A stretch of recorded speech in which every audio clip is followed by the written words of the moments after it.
kwento na namimiss na ng mga fans niya, si Ann. Hinahanap na siya. Dahil ilang araw na daw absent. Kasi kaya wala si Ann sa Showtime kasi nasa South Korea. South Korea o Africa?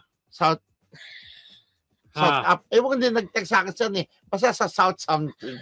Parang alam ko parang nasa Africa sila, pero ewan ko lang kung dumating na. Paki-double check lang kung nasa Korea ha, paki-double check lang. Nandun siya sa South something.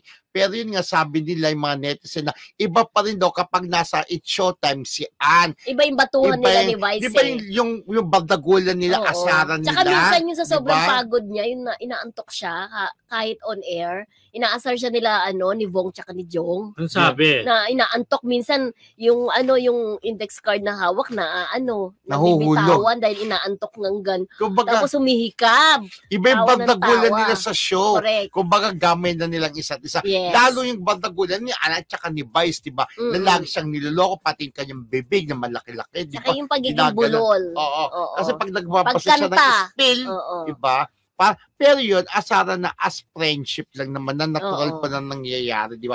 Kaya yun nga sabi ng mga netizen, babalik ka pa ba sa It's Showtime? Part ka pa ba ng It's Showtime? Namimiss ka na namin, Ann, di ba?